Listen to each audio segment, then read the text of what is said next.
Então aqui eu trouxe um exemplo seguinte, de uma atividade. Então a gente faz, lá na EAP a gente faz a distribuição dos avanços físicos. Eu considerei aqui, por exemplo, uma atividade com 4 semanas. Semana um, semana 2, semana 3 e semana 4.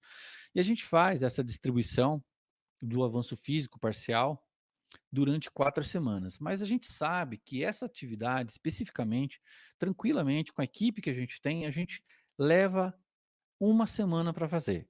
Então aqui, ó, eu coloquei o planejado, que seria aqui a faixa em azul.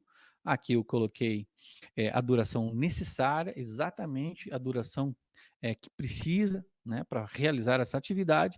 E aqui eu coloquei o ideal, que daqui a pouco a gente chega lá. Então, essa distribuição de avanços parciais que a gente faz no planejamento, em cada linha de atividades, em cada linha de entregável lá no cronograma, na EAP, ele pode trazer algum problema. Por quê?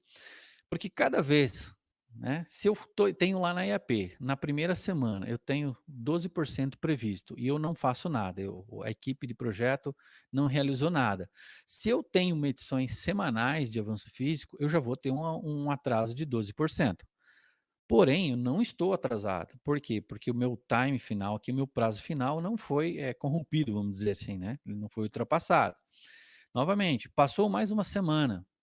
Se eu tenho mais uma medição, né, a cada 15 dias, eu vou ter um acusado previsto 45% e novamente a equipe de projeto, ela tá segura, ela tá tranquila, porque ela sabe que em uma semana ela resolve essa atividade, ela resolve esse problema. E ela novamente, ela não vai executar nada, ela não vai tomar nenhuma ação.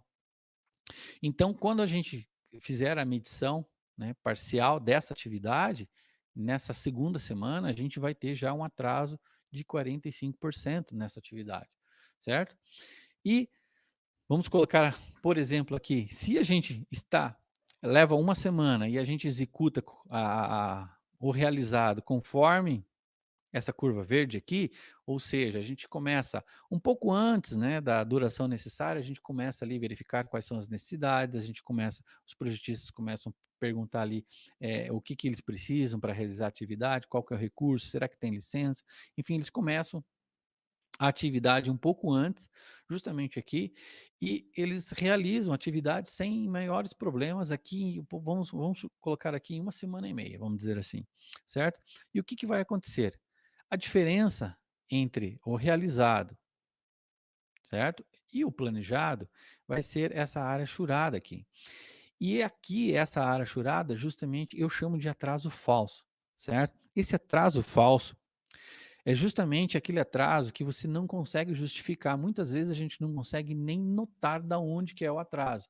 Porque imagine você tem aí um cronograma, uma EAP com, sei lá, 5.000 linhas, né? E você tem esse problema aqui, né? De você está prevendo 45%, a equipe não realizou nada, porque por, por algum motivo você colocou, você não sabia talvez que levaria uma semana, ou seja, você colocou um mês para fazer aqui a atividade e bateu ali a medição de 45 dias, você não fez nada, você tem um atraso de 45 dias. Bateu aqui 85% do previsto, você tem talvez aqui 10, 12, 15%. Então você tem um atraso aqui às vezes de 60%.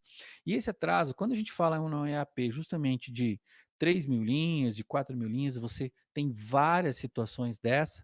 A hora que você soma esse atraso falso, esse atraso aí ele fica significativo, certo? Então ali pode aparecer atraso de 2, de 3, de 5%.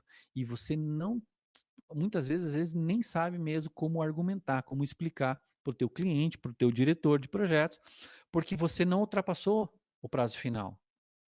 Então, por isso que a gente precisa tomar cuidado, né, para que a gente defina essa duração dessas atividades dentro de um prazo mais seguro possível, mais preciso possível.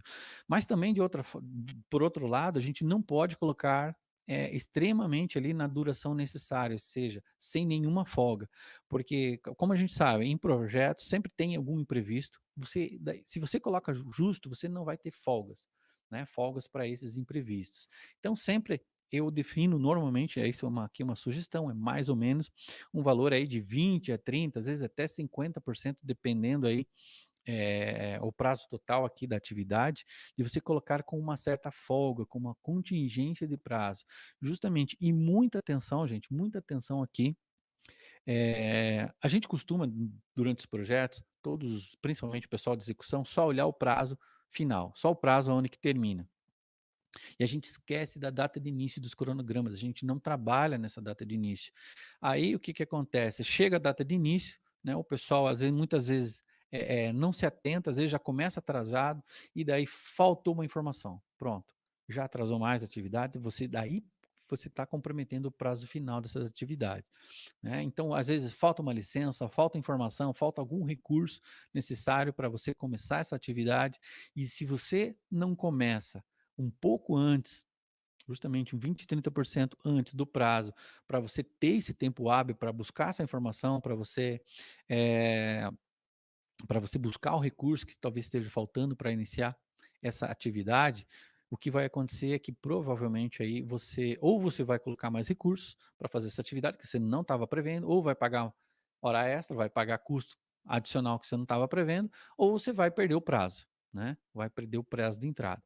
Prazo de final, né, o prazo de entrega, legal? Então, essas 2 situações a gente tem que tomar muito cuidado de não colocar, uma duração muito longa do que você realmente, precisa, e também não colocar justinho ali para você não ficar sem folgas ali para qualquer imprevisto que tenha no projeto.